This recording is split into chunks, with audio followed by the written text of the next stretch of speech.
पिछला क्लास में हम लोग पढ़े थे उपसारणिक और सहखंड के बारे में और प्रश्नावली 4.3 भी हम लोग खत्म कर चुके थे।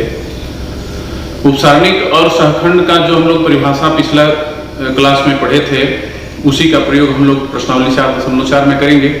उपसारणिक और सहखंड बहुत आसान चीज है, उसमें कोई दिक्कत नहीं है। हम लोग 3x3 अटर में जो हम लोग क्वेश्चन बना रहे थे ठीक उसी प्रकार से हम लोग को यहाँ पर भी करना है। तो चलिए प्रश्नावली 4.4 को हम लोग देखते हैं। पहला क्वेश्चन है, पहला क्वेश्चन डेल्टा बराबर हम लिख देते हैं 2 0 -4 3। इसमें एक चीज याद रखिएगा, आपको अवयव के स्थान पता होनी चाहिए। इसका स्थान क्या है अवयव के रूप में यदि इसको माने तो देखिए 2 जो है वो A11 है, -4 जो है ये A12 है और 0 जो है वो A21 है और 3 जो है वो A22 है। ध्यान रखिएगा, इस चीज को ध्यान रखेंगे तो हम लोग को चिन्ह में कभी गड़बड़ नहीं होगा।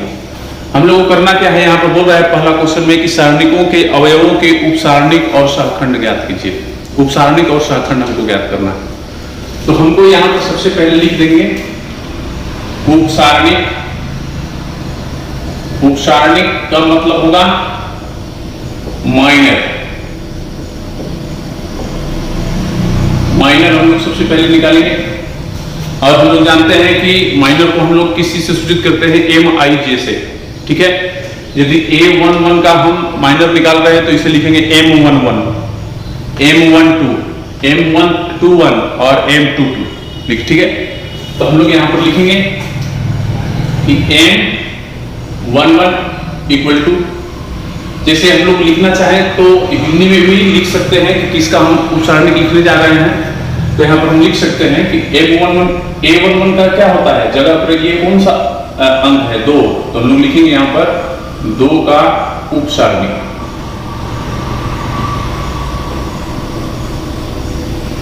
माइनर ऑफ 2 इक्वल टू क्या मिलेगा, देखिए इस कॉलम को छोड़ देंगे, इस रो को छोड़ेंगे, क्या मिलेगा 3। और उपसारणिक लिखने में हमें चिन्ह की जरूरत नहीं पड़ती है, हम लोग सहखंड जब लिखेंगे तब चिन्ह की जरूरत पड़ेगी। तो चलिए सबसे पहले अब हम लोग इसके आगे बढ़ते हैं। अब इसका लिखेंगे तो क्या होगा M12। M12 कौन सा अंक है, -4। -4 का उपसारणिक बराबर क्या मिलेगा, ये कॉलम ये रो छोड़ दीजिए, 0 मिलेगा। फिर मिलेगा M21। M21 ये है, इसके जगह पर 0 है तो 0 का उपसारणिक हम लोग लिखेंगे। तो ये कॉलम और ये रो छोड़ दीजिए, -4 मिल रहा है। और लास्ट वाला बच रहा है M22। M22 का उपसारणिक देख लीजिए, इस जगह पर है तो 3 है, ये रो ये कॉलम छोड़ेंगे तो हमको 2 मिलेगा, यानी कि 3 का उपसारणिक हम लोग लिखेंगे 2। ठीक है, तो 2 × 2 ऑर्डर में है, तो ऐसा हम लोग को एक अवयव का मिल रहा है। हम लोग को उपसारणिक का जो मान है वो एक अवयव में मिल रहा है, ये ध्यान रखिएगा। दूसरा चीज, जब यही 3 × 3 ऑर्डर में होगा तो आपको 2 × 2 ऑर्डर में यहाँ उपसारणिक प्राप्त होगा। 4 × 4 ऑर्डर में यदि सारणिक होगा तो उसका उपसारणिक 3 × 3 ऑर्डर में होगा। इसका सूत्र हम लिखवा चुके हैं आप लोग को कि यदि n क्रम में कोई सारणिक है तो उसके प्रत्येक अवयव का उपसारणिक n-1 क्रम का होता है। ठीक है, तो चलिए यहाँ पर ध्यान दीजिए। अब हम लोग लिखेंगे सहखंड। सहखंड का मतलब हो गया कोफैक्टर। कोफैक्टर ध्यान दीजिएगा यहाँ पर कि जिसका हम सहखंड लिखे हैं उसी का उपसारणिक लिखना है, जिसका हम उपसारणिक लिखे हैं उसी का सहखंड लिखना है। तो M11 का सहखंड क्या होगा, A11। याद होगा आप लोग को, तो यहाँ पर हम लिखेंगे A11 और A11 का क्या सूत्र होगा, -1 to the power 1 + 1 into M11। ठीक है, तो -1 के पावर क्या हो जाएगा 2 और M11 देखिए हमको क्या मिला है 3, तो क्या मिल जाएगा, देखिए ये -1 के पावर 2 है तो प्लस हो जाएगा, प्लस × 3 कितना हो जाएगा प्लस। फिर चलिए लिखते हैं हम लोग A12। तो A12 का क्या सूत्र होगा, -1 के पावर, इन दोनों को जोड़ के लिख देंगे 1 + 2 into M12। -1 के पावर हो जाएगा 3 और M12 हमको क्या मिला है 0, तो ये तो माइनस होगा -1 और -1 में 0 से मल्टीप्लाई करेंगे 0 हो जाएगा।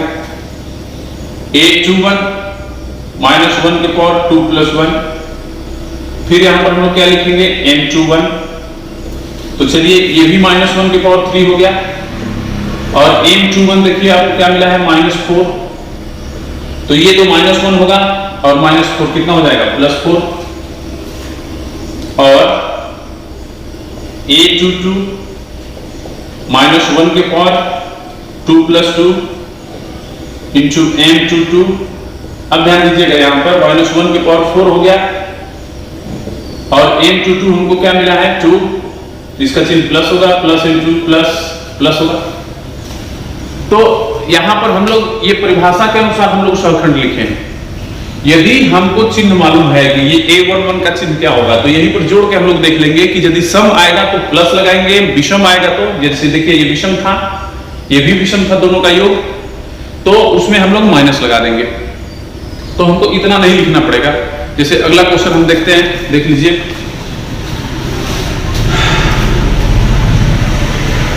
दूसरा क्वेश्चन इसका है डेल्टा बराबर A B C D। अब देखिए हम लोग पहले लिखेंगे उपसारणिक। चलिए तो क्या लिखेंगे M11। इसको याद रखिएगा 2 × 2 ऑर्डर में ये ही होता है M11 यानी कि A का उपसारणिक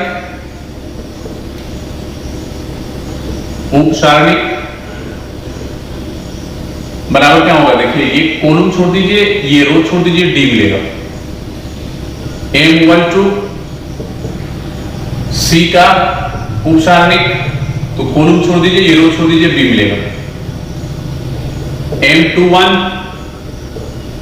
ये B का उपसारणिक, ये कॉलम ये रो छोड़ दीजिए, C मिलेगा। और M22 है D का उपसारणिक, ये कॉलम ये रो छोड़ देंगे, A मिलेगा। ठीक है, उपसारणिक तक तो ठीक है। अब सहखंड देखते हैं। सहखंड यानी कोफैक्टर, तो हम लोग लिखेंगे A11। M11 का है, ध्यान दीजिएगा। तो यहां पर 1 है, इसका योग क्या है, सम है होगा, 1 का योग सम होगा, तो इसका चिन्ह क्या हो जाएगा प्लस।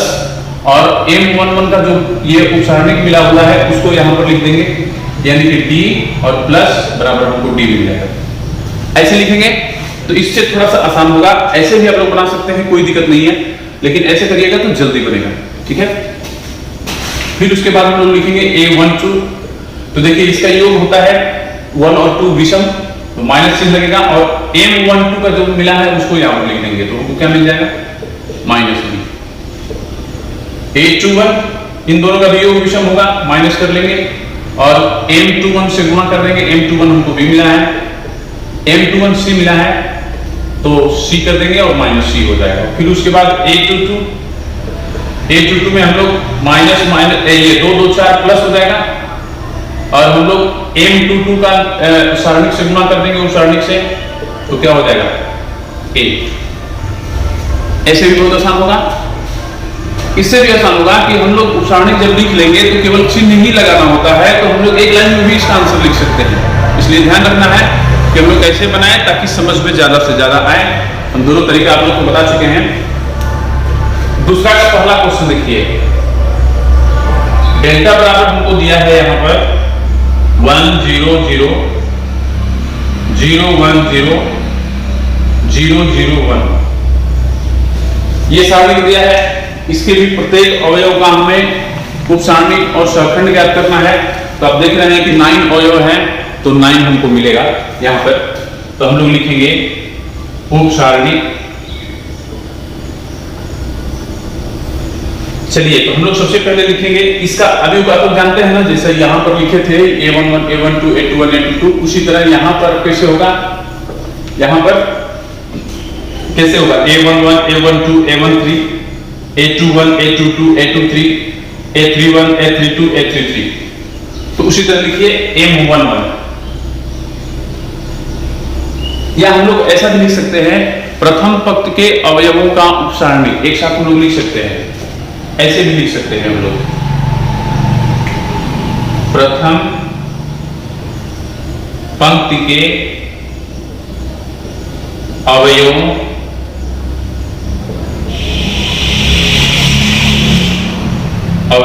का उप सारणिक।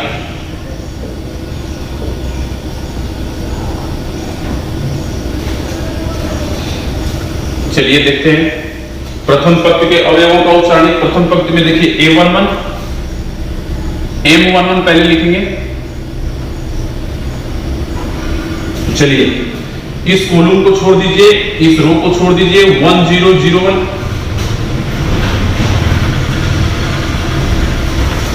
इसको चाहेंगे तो हम लोग विस्तार भी कर लेंगे, कोई दिक्कत नहीं है, विस्तार कर लीजिए इसका। तो क्या मिलेगा 1 - 0 बराबर 1। ठीक है, उसी तरह लिखिए M12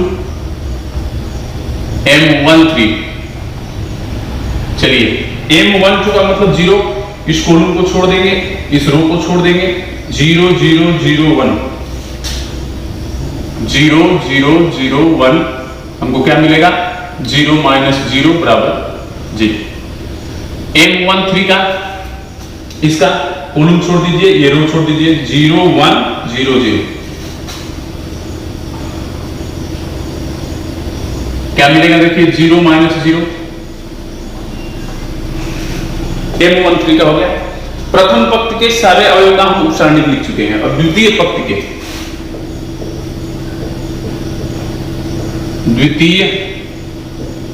के उप सारणिक।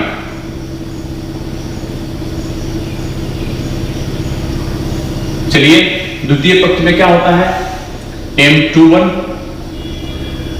M22 M23 ये हमको लिखना है। ठीक है, M21 का मतलब ये 0, तो ये रो छोड़ दीजिए, ये कॉलम छोड़ दीजिए, तो 0 0 0 1 मिल रहा है। तो हमको मिल जाएगा 0 - 0 बराबर 0। M22 इसका ये कॉलम, ये रो 1 0 0 1 क्या मिलेगा हमको 1 - 0।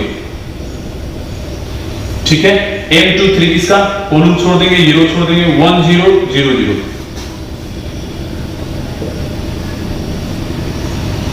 Equal to 0 - 0 equal to 0। द्वितीय पंक्ति के उप सारणिक हो गया। अब तृतीय पंक्ति के उप सारणिक लिखेंगे। थर्ड रोज उप सारणिक माइनर ऑफ थर्ड रोज क्या होगा इसका आप लोग जानते हैं M31 M32 M33। ये हमको 3 अवयव का उप सारणिक लिखना है। तो चलिए M31 ये है, ये कॉलम ये रो छोड़ दीजिए, 0 0 1 0 मिल रहा है। M32 ये है, कॉलम छोड़ दीजिए, ये रो छोड़ दीजिए, 1 0 0 0 मिल रहा है। M33 ये कॉलम छोड़ दीजिए, ये रो छोड़ दीजिए, 1 0 0 1। अब देखिए 0 - 0 बराबर 0, ये हो जाएगा भी 0 - 0 बराबर 0, और ये हो जाएगा 1 - 0 बराबर 1। चलिए अब हम लोग इसका सहखंड देखते हैं। सहखंड यानी कि कोफैक्टर। तो उसी तरह लिखिए प्रथम पंक्ति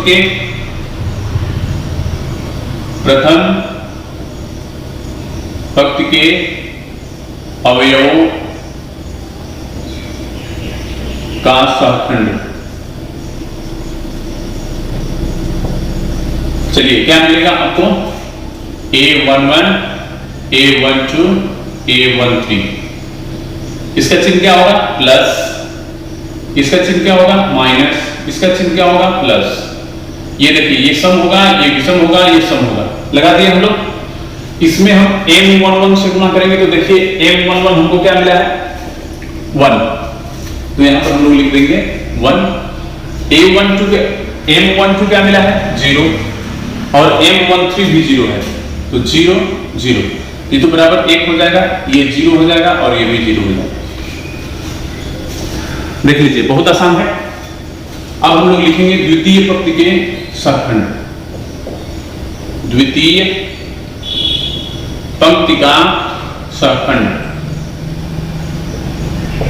चलिए तो क्या मिलेगा, A21, A22, A23। तो अब पहले इसका चिन्ह लिख लेते हैं, A213 माइनस 224 प्लस 235 माइनस, यानी कि जिसका योग सम प्लस जिसका योग विषम माइनस।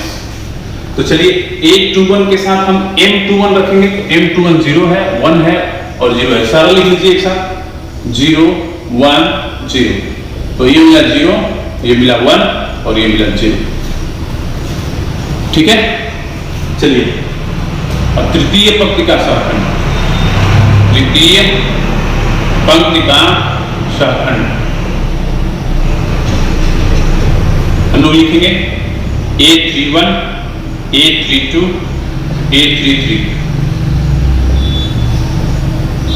चलिए 314, 325, 336। इसमें हम लोग इस उपसारणिक से 31, 32, 33 लिख देंगे, 0 0 1। तो यहां पर हो जाएगा 0 0 1, तो बराबर मिलेगा 0 0 1। ऐसे हम लोग क्वेश्चन उपसारणिक और सहखंड के लिए बनाएंगे। एक और तरीका हम आप लोगों को बता रहे हैं जो इतना नहीं लिखना पड़ेगा, इतना लंबा नहीं होगा।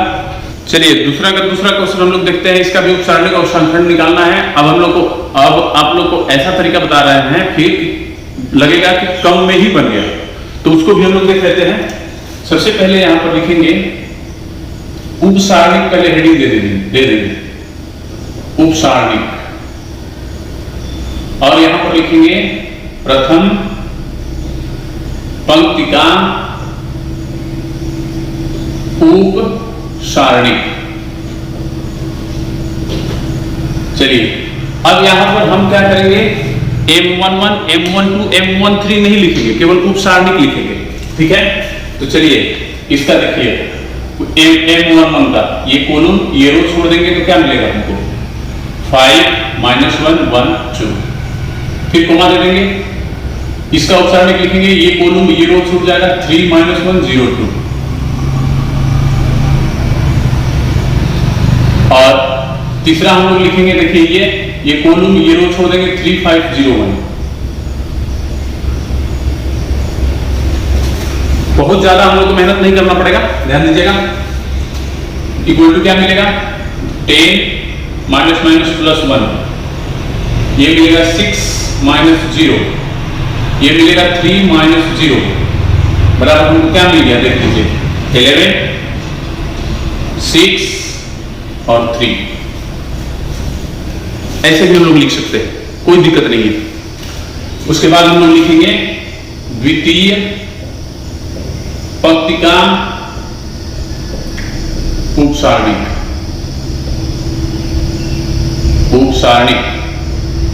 हम लोग इसको भी लिखेंगे, तो देखिए द्वितीय पंक्ति ये हुआ, तो पहले 3 का उपसारणिक, ये रो ये कॉलम छोड़ दीजिए, 0 4 1 2, 0 4 1 2, फिर कोमा दे दीजिए। इसका लिखिए, ये कॉलम ये रो 1 4 0 2। चलिए उसके बाद हम लिखेंगे इसका, ये कॉलम ये रो 1 0 0 1। ठीक है, क्या मिलेगा, 0 -4, ये क्या मिलेगा 2 -0, और ये क्या मिलेगा 1 -0, बराबर क्या होगा -4 2 1। अब हम लोग लिखेंगे तृतीय पंक्ति का उपसारणिक। चलिए तो क्या मिलेगा, इसका देखिए कॉलम ये रो छोड़ दीजिए, 0 4 5 -1, फिर अगला क्या मिलेगा हमको, इसका ये कॉलम ये रो छोड़ दीजिए, 1 4 3 -1, फिर अगला इसका ये कॉलम ये रो छोड़ दीजिए, 1 0 3 5। क्या मिला, देखिए 0 -20, ये मिला -1 -12, ये क्या मिला 5 -0, बराबर क्या मिलेगा, देखिए -20 -13 और 5। ठीक है। हम लोग जब एक एक करके M11 M12 लिखेंगे तो जगह ज्यादा लगेगा, समय भी ज्यादा लगेगा, ऐसे हम लोग जल्दी कर लेंगे। तो अब हम लोग लिखेंगे सहखंड। सहखंड लिखते हैं। अब हम लोग वही यहां पर भी लिखेंगे, प्रथम पंक्ति का सहखंड। इसको बनाने के लिए आपको चिन्ह की जरूरत होगी, ध्यान दीजिएगा, क्योंकि यहां पर तो हम लोग संकेत नहीं देंगे। तो प्रथम पंक्ति का क्या चिन्ह होता है? 3 into 3 एडर में सबको मालूम है, प्लस माइनस प्लस, उसी का हम लोग प्रयोग करेंगे।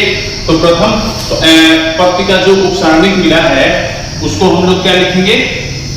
उसी को प्लस 11 माइनस 6 प्लस 3 कर देंगे, यानी कि इसी में चिन्ह का प्रयोग कर देंगे तो हमको सहखंड प्राप्त हो जाएगा। इक्वल टू हम लोग लिखेंगे 11 माइनस 6 3। अब यहां पर ध्यान दीजिएगा कि यदि मान लीजिए कि उपसारणिक निकालने को नहीं बोल रहा है तो सहखंड निकालेंगे तो कैसे निकालेंगे? तो देखिए, जैसे यहां पर हम लोग लिख रहे थे ना, प्रथम पंक्ति का यहां पर सहखंड कर देंगे, ऐसे ही लिखेंगे। यहां पर चिन्ह प्लस होगा, यहां पर माइनस होगा, यहां पर प्लस हो जाएगा, ऐसे ही लिख लेंगे, एक लाइन में बन जाएगा, ठीक है। उसी तरह द्वितीय पंक्ति का उपसारणिक माइनस लगा देंगे, इस सारणिक के बाहर माइनस, इस सारणी के बाहर प्लस, इस सारणी के बाहर माइनस, क्योंकि द्वितीय पंक्ति का चिन्ह क्या होता है? Minus plus minus. उसी तरह तृतीय पंक्ति के जब सहखंड लिखेंगे तो प्लस माइनस प्लस कर देंगे, हो जाएगा। 3 लाइन में हमको बन जाएगा आसानी से। ऐसे आप लोग निकालिएगा जैसे आपको सुविधा हो। आपको 3 तरीका, तीसरा तरीका ये बता रहे हैं, आपको जैसी सुविधा हो वैसे आप ज्ञात कर सकते हैं, इससे कोई समस्या नहीं आने वाली है। हमको केवल सही सही उपसारणिक और सहखंड की जरूरत पड़ेगी, ठीक है। तो अब हम लोग चलते हैं आगे, द्वितीय पंक्ति का सहखंड लिखेंगे। द्वितीय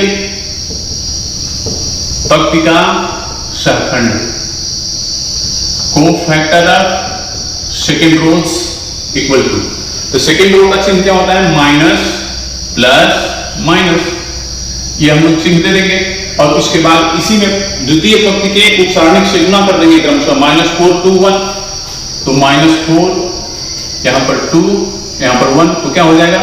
4 2 -1। चलिए तृतीय पंक्ति का सहखंड, तृतीय पंक्ति का सहखंड बराबर तृतीय पंक्ति का क्या चिन्ह होता है? प्लस माइनस प्लस, ठीक है। तो चलिए तृतीय पंक्ति वाला जो हमको ये मिला है, -20 -13 5, -20 -13 और 5 इक्वल टू मिल जाएगा -20 13 और 5, ठीक है। ऐसे हम लोग क्वेश्चन को हल करेंगे। क्वेश्चन नंबर 3 देखिए,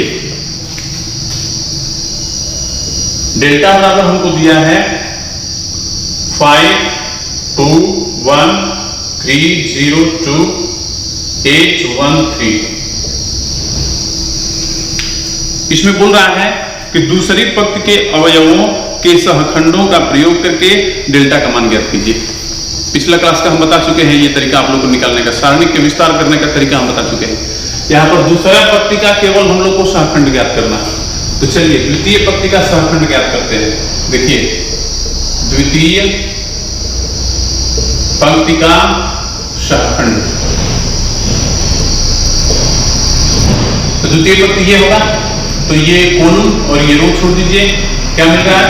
3 8 2 3, उसके बाद दूसरा अवयव 0 है, इस कॉलम को छोड़ दीजिए, इस रो को छोड़ दीजिए, 5 8 1 3 5 8 1 3, फिर उसके बाद तीसरा लिखिए इसका, तो ये कॉलम ये रो छोड़ दीजिए, 5 3 1 2 5 3 1 2।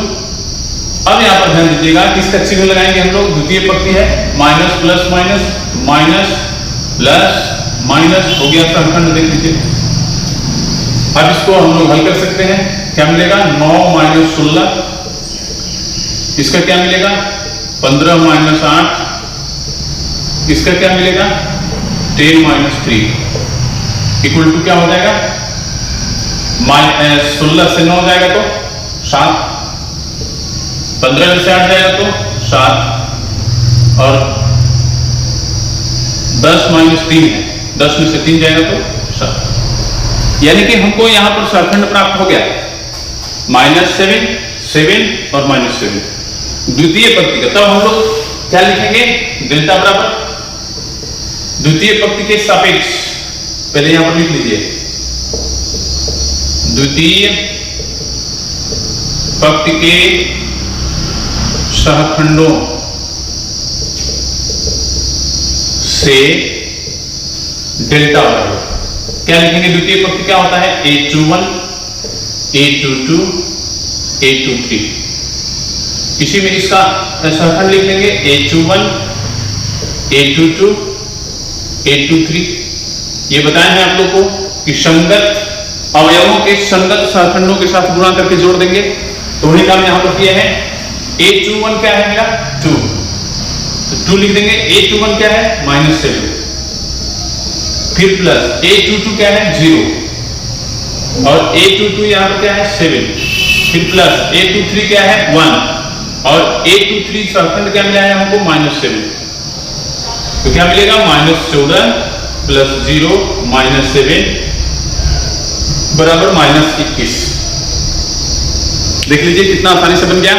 आप लोग यदि चाहेंगे तो सहखंड आप लोग ऐसे लिख सकते हैं, A21 बराबर इसको, A22 बराबर इसको, A23 बराबर इसको लिख करके अलग अलग, और तब इस सूत्र का प्रयोग करेंगे। द्वितीय पंक्ति के जब सहखंडों का प्रयोग करके यदि सारणी का मान निकालने को बोलेगा तो द्वितीय पंक्ति के प्रत्येक अवयव, पहला अवयव के साथ उसका सहखंड का गुणा कर देंगे। देखिए पहला अवयव के साथ उसका सहखंड का गुणा, दूसरा अवयव के साथ उसके सहखंड का गुणा, तीसरा अवयव 1 है उसके साथ उसके सहखंड का गुणा करेंगे और सबको जोड़ देंगे। जो आएगा वही हमारा इस सारणी का विस्तार होगा।